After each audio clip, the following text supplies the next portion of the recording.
Stop with the questions. Celebrate.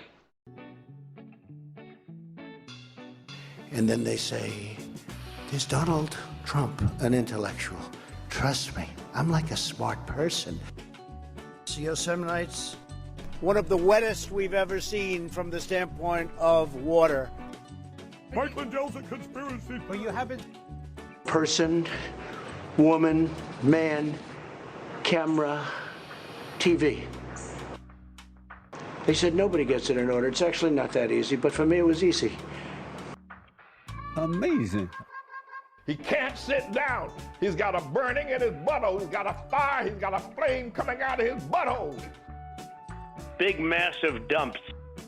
Oh, I have a term for that. I call it corporate communism. Somebody sent me a thing this morning where they're talking about putting the vaccine into salad dressing. You see, this is a simple meme that you would find on the internet, but this meme is very real. You ain't seen nothing yet until you see the flaming butthole. Putting us on our knees to China.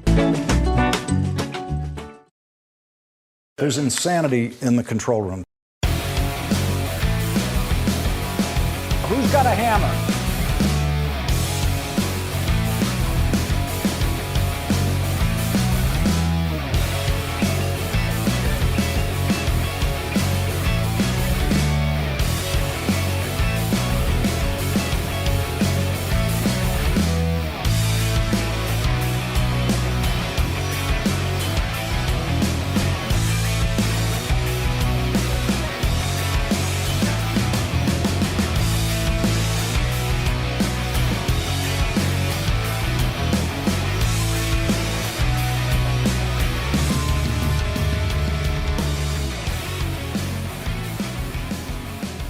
How's the nation? Waldorf Nation, everybody, welcome to the show. So we had a couple of tech issues at the beginning here. So sorry about that. My first my stream deck locked up, and then everything else locked up. I could still move my mouse, and I could still click between tabs, but no doing anything else. So it did not work. I do not know what kind of error that was. Or what the hell had happened. I got to figure it out. I got to figure out. What I need to do is I need to ban this computer from this country until I figure it out. Until I figure out what the hell is going on. What is going on here? So look, unfortunately, we've lost about 10 minutes in the show, and I got a lot of stories I got to rush through. I got to rush right through. So, because I got a meeting after the show. So let's do it. Sorry about that, but we got the show, so let's do it. All right. Let's hope everything works. All right. Twitch full on pooped itself earlier, may be related. No. We're on all the different platforms, and it's definitely my computer. I had to restart the whole thing. All right. Anyway, stories go.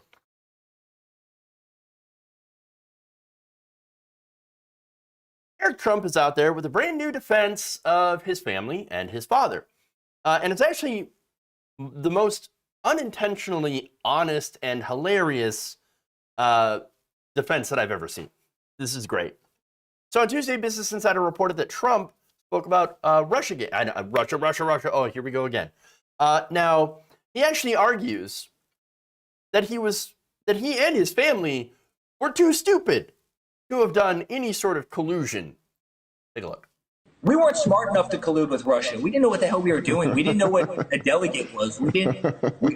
Jay, I remember walking up to a caucus in Iowa saying, I looked at this little young staffer and I go, hey, can you tell me what a caucus is? Because I have no idea what the hell I'm supposed to be doing here. And what the hell do I know about the border? What the hell do I know about immigration? You know what I do on a daily basis? I build skyscrapers, I build buildings, I operate, hotels.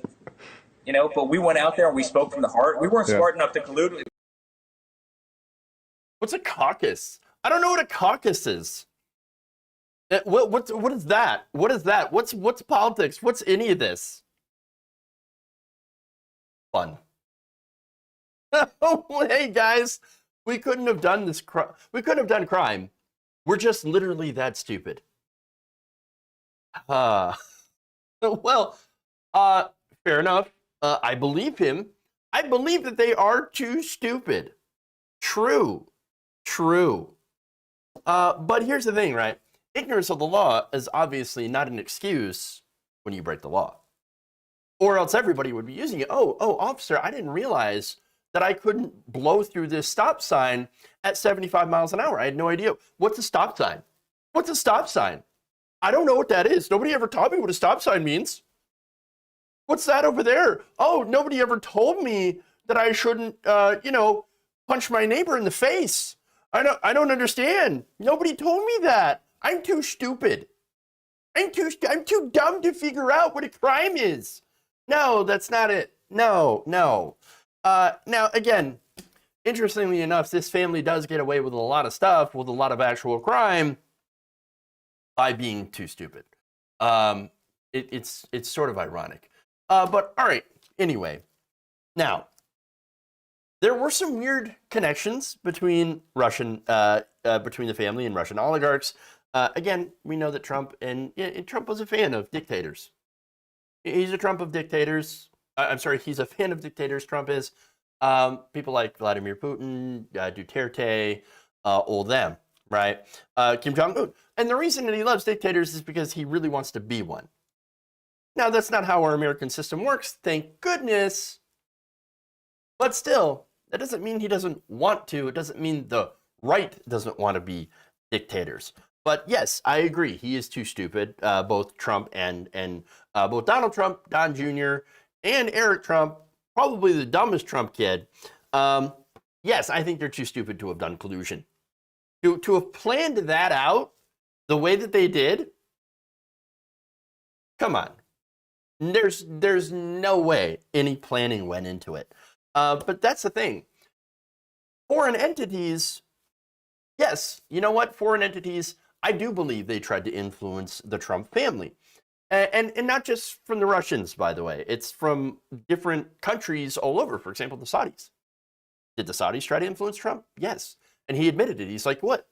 They go and buy my condos. I love the Saudis. They buy my condos. Oh yeah, I love it when people go and buy my things, because then, well, understand that's the language the Trumps speak. They speak in transactions, right?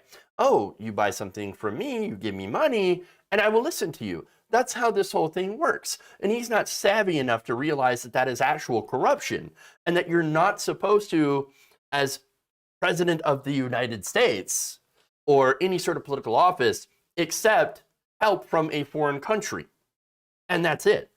You're not supposed to do that. They're too stupid to realize that. But also, even if they did, even if they were smart enough, you think they wouldn't take the help? No, of course they would.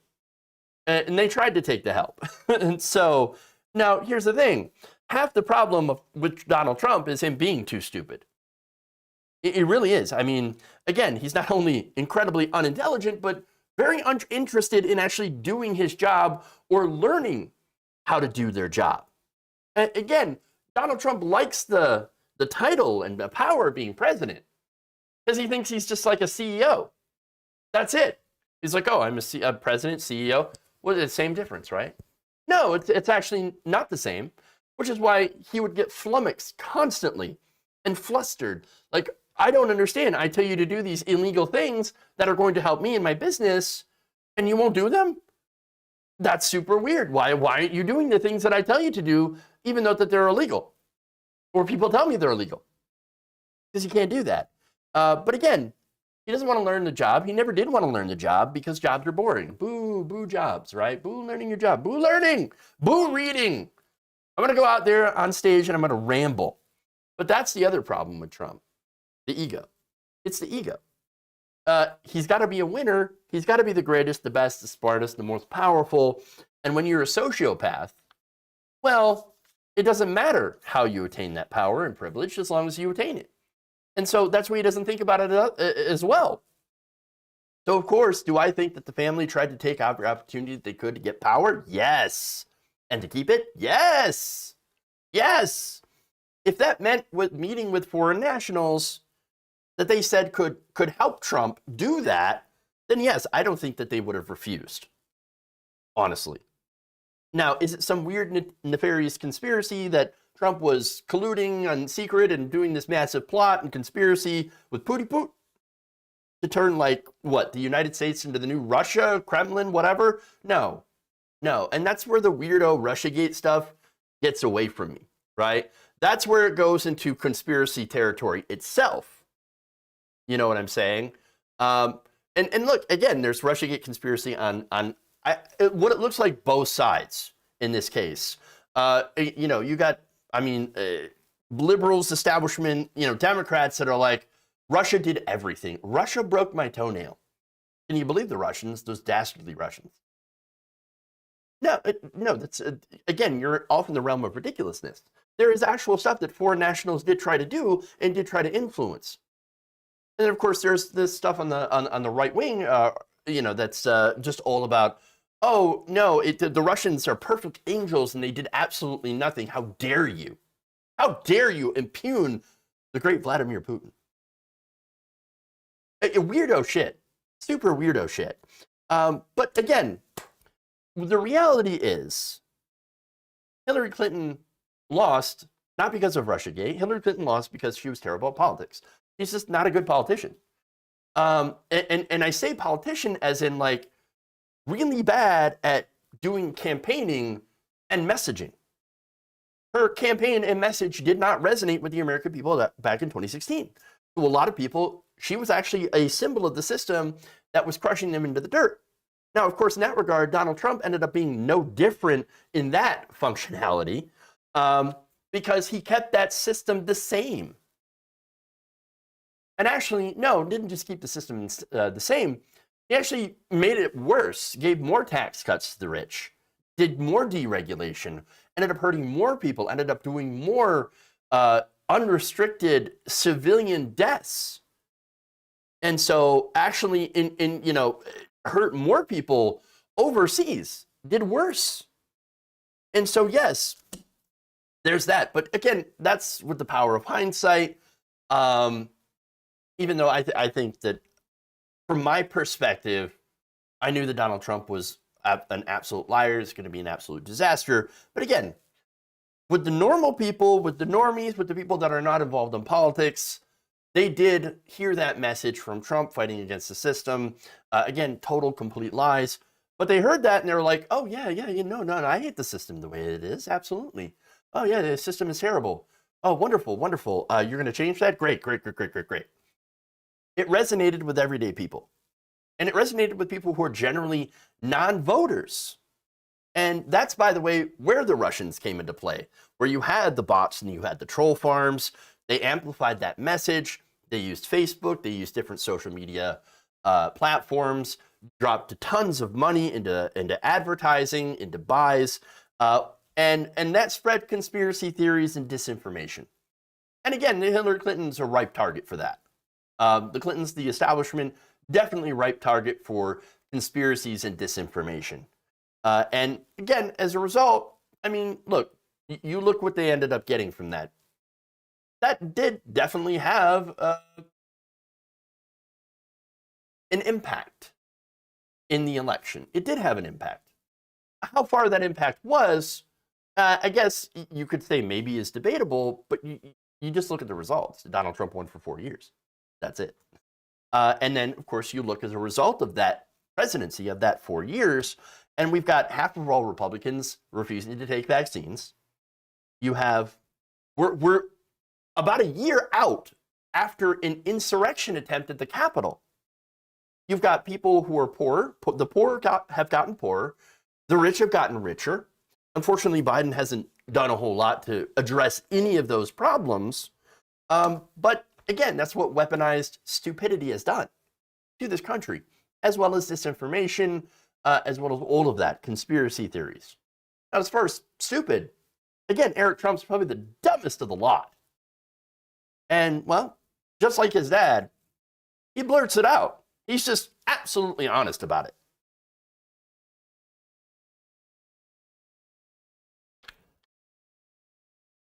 All right, let's move on. I believe the American people doesn't want to see Bill as the first gentleman. I don't know. Maybe. Maybe. All right, let's move on.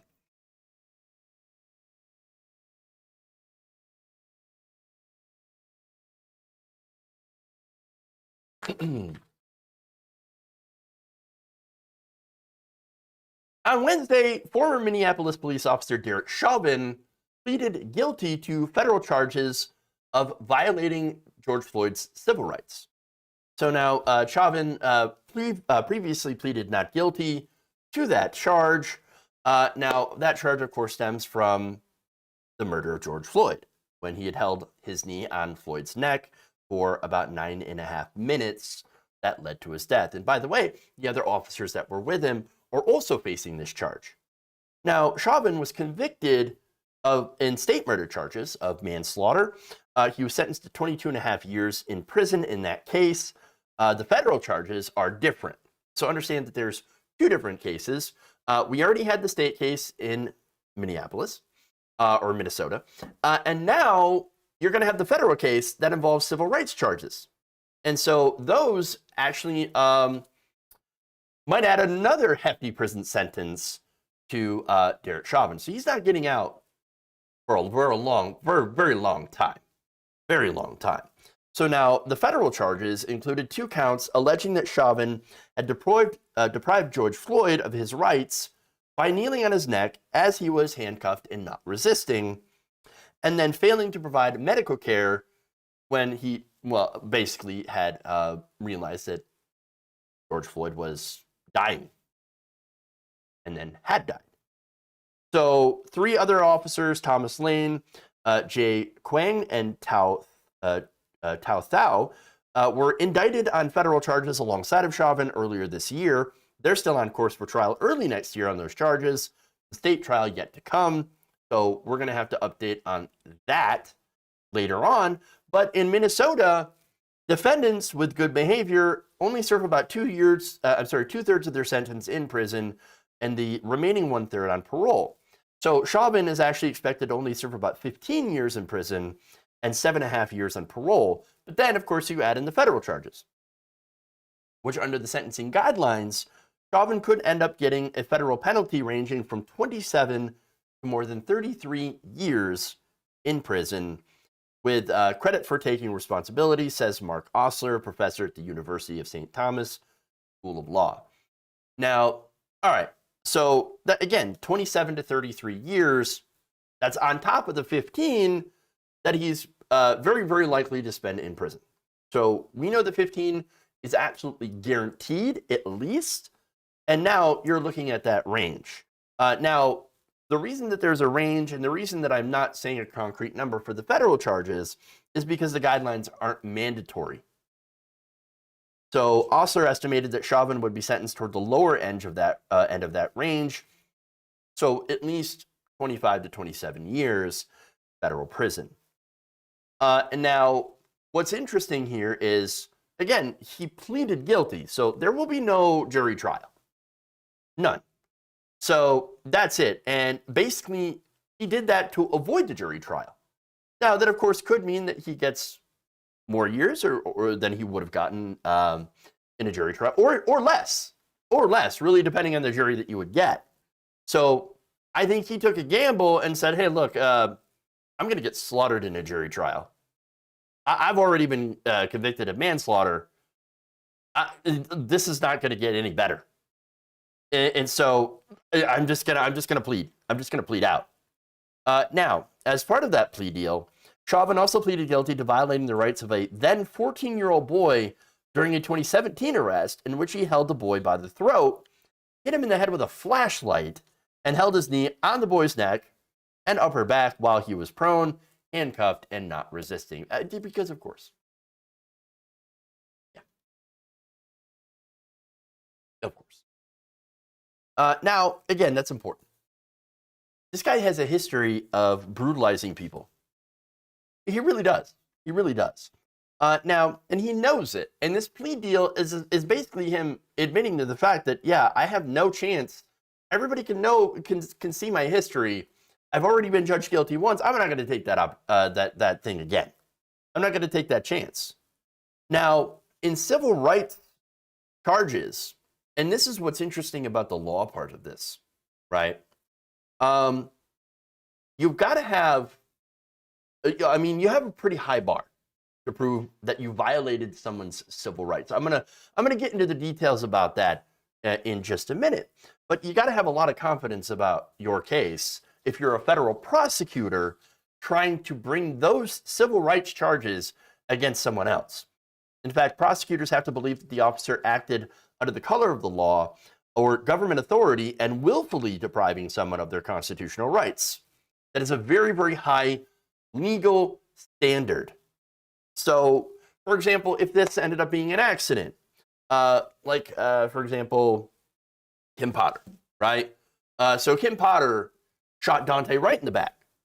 So now she's an officer who is currently on trial, I believe, as well, for shooting Dante right in the back as he was driving away from his traffic stop. So she was the one who on video said that she was reaching for her taser, but then accidentally grabbed her gun.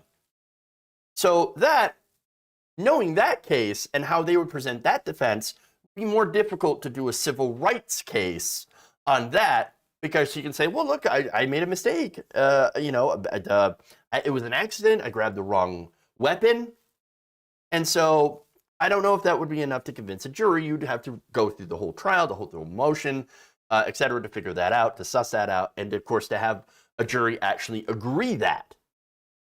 Now, on these charges as well, it's not just an accident, but you could have bad judgment or simple negligence on the officer's part. They say it's not enough to support federal charges. Prosecutors, they say, have to prove the officer knew what he was doing wrong, or knew what he was doing was wrong in that moment, but then decided to do it anyway. So that's what they were going after Chauvin for before he pled out. Again, pleading out basically means, yeah, I knew what I was doing. I knew that it was wrong. I still did it anyway. And if I go to a jury trial, we think the case against us is strong enough to find me guilty. I mean, again, that's pretty clear. That's a pretty clear admission right there. Now, as for his fellow officers, you can recall from the video that you had 3 different officers that were assisting in this as Chauvin was holding his knee or kneeling on the neck of George Floyd. So his fellow officers, Kang and Lane, helped restrain Floyd as he was on the ground. Kang knelt on Floyd's back, Lane held down Floyd's legs, and Tao held back bystanders and kept them from intervening. All 4 former officers were charged broadly in federal court with the same charge, depriving Floyd of his rights while acting under the color of the law or government authority. The federal indictment, however, broke down the counts even further. The first count against Chauvin alleges that he violated his right to be free from unreasonable seizure and unreasonable force by a police officer when he kept that knee on Floyd's neck, even after Floyd was unresponsive. The second count alleges Chauvin willfully deprived Floyd of liberty without due process, including the right to be free from deliberate indifference to his serious medical needs. And in the 2017 case involving the then 14-year-old boy, Chauvin is charged with depriving the boy, who was both handcuffed and not resisting, of his right to be free of unreasonable force when he held him by the throat, hit him with a flashlight, and then did the knee on the neck while he was prone. So now in that case, I don't know if you're familiar with that case. 2017, right? 2017. That's when it happened. The boy was 14 years old. He's a teenager. Now, of course, he's a black teenager. And so Chauvin lied in his police report. He wrote that the teen had resisted and then pointed to the fact that, I didn't know there was a teenager. I mean, he was 6'2" and 240 pounds. I was very, very intimidated. So then I had to take somebody who was that big, but not resisting at all, and I had to beat him in the face with a flashlight. Because I was so scared. I was so afraid. Really? Really? And then used his own body weight to pin him to the floor. The boy ended up bleeding from the ear and needing 2 stitches. Again, not resisting at all. That encounter was just one of many used in state court filings that prosecutors had showed Chauvin had used neck or head and upper body restraints 7 times, before dating back to 2014, including the 4 times state prosecutors said he went too far and held the restraints beyond the point when such force was needed under circumstances. Again, having a long history, a very, very long history of doing police brutality. So now the guy's career's over. I mean, at least there's that. That's a good thing. He's never going to be a cop again. Ever.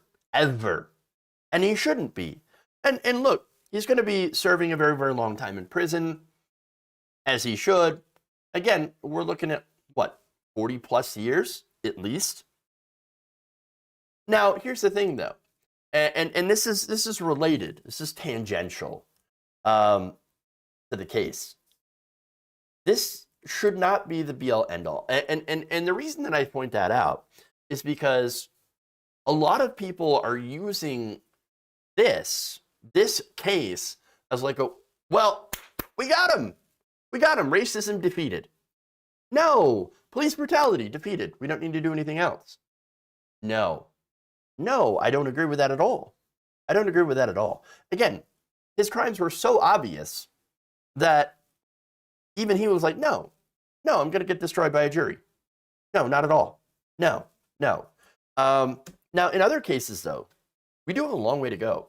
In the case, considering how police officers treat Black Americans, we have a really, really long way to go. And again, we haven't seen, since all of this happened, since the protests had happened, George Floyd, since the calls for police reform, we have seen absolutely nothing. Absolutely nothing. And that's really the problem here is the system. It's systemic. Because Derek Chauvin is not an aberration. He is a product of this system. That's the problem. Okay? And again, we've got to get to the root of the issue. We got to get to the root. And that's how the police are trained and how they operate. Again, police in this country are overfunded, over-militarized, and overburdened with an expansive mission. Why are police doing home health checks?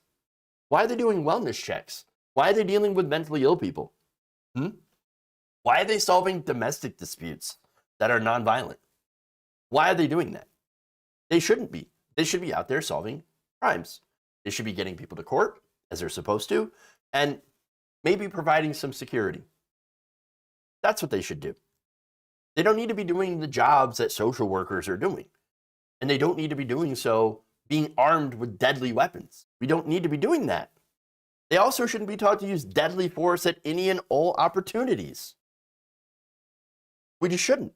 They just shouldn't. And understand that, like, again, they seem to be doing it a lot. There's a lot of high-profile cases here. They also shouldn't only be protecting property. They should be protecting human lives over property. Property can be replaced, human lives can't. And so they should be saving lives. But again, they weren't set up to do that. They were set up originally to protect property and to bring property back, i.e., slaves. They were the original slave patrols. And so understand, like, there has to be a fundamental change in the way that policing is done in this country.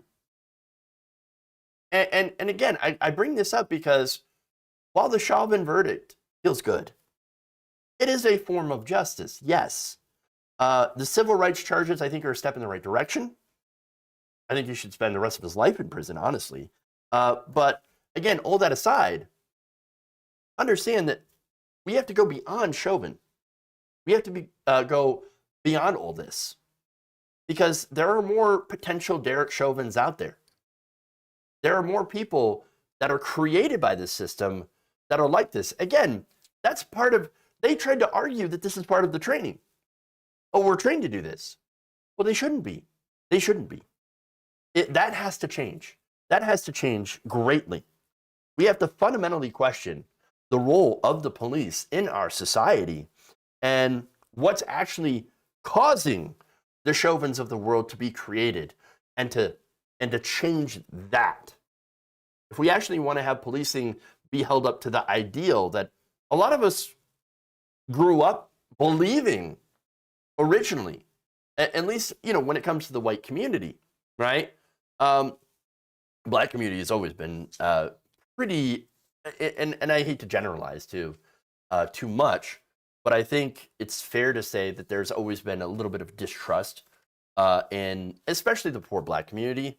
The rich, with the more wealthier Black community, I can see them seeing a little bit different.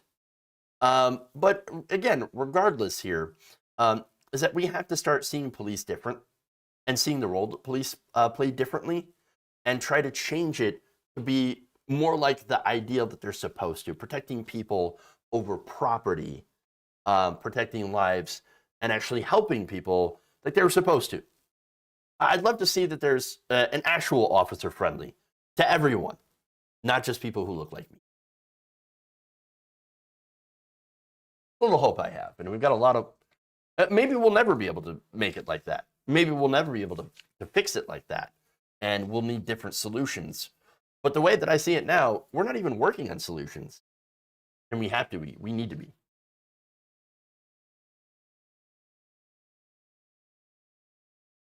Okay.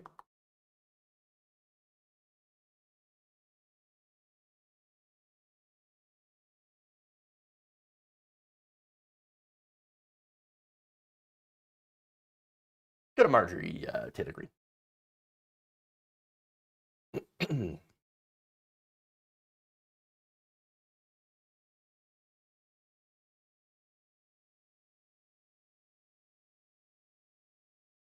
Representative Marjorie Taylor Greene is continuing to feud with Representative Ilhan Omar. So, you know, her and Lauren Boebert, of course, oh, you're jihad squad, oh, terrible, you're a terrorist, you're a bad person. Why? Well, because you're Muslim. Right. Now, it's funny because she just came out recently and said, oh, no, I'm against hate. What are you talking about? Hate? I don't hate anybody. No, I'm against hatred. In fact, the Recount recently tweeted out a video of Marjorie Taylor Greene versus Marjorie Taylor Greene. This is great. I've heard a lot of conversation from my colleagues across the aisle about Islamophobia in America, which we completely are against hate of any kind against anyone. There is an Islamic invasion into our government offices right now. The Democrats are now controlled by the jihad squad. Ilhan Omar doesn't deserve committees. She can represent radical Islam in the United States Congress. We're going to explain about how you can't swear in on the Quran. I'm against hatred. Oh, really? You want to explain the things that you were saying? Because those things sounded pretty hateful. I mean, again, nothing but hate, fear, and the othering of people who don't look like her. Again, the people that she calls the jihad squad, they're all women of color. And Ilhan Omar is a Muslim refugee. Again, say that the right tends to use the othering as, you know, something for their own political objectives, right?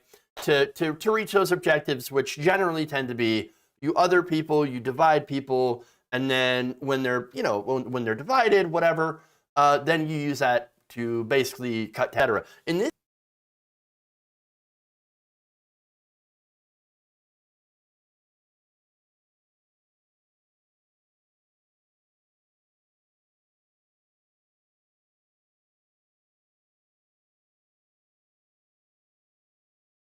I do think that she believes that Ilhan Omar is some sort of part of some sort of jihadi communist takeover of the country. I don't think Marjorie Taylor Greene believes in any sort of legislative agenda, any sort of policy agenda. I think that Marjorie Taylor Greene is doing exactly what she set out to do. To be a troll. That's it. She is to be the voice of the MAGA chuds and troll anyone who is not white Christian MAGA. And that's it. That's why she believes and spreads any sort of conspiracy theory that she wants. That's really it. And that's it. And so what we have, again, is calling other people terrorists because of their skin color. She thinks that's totally fine. She thinks that's not even hate. But it is hate.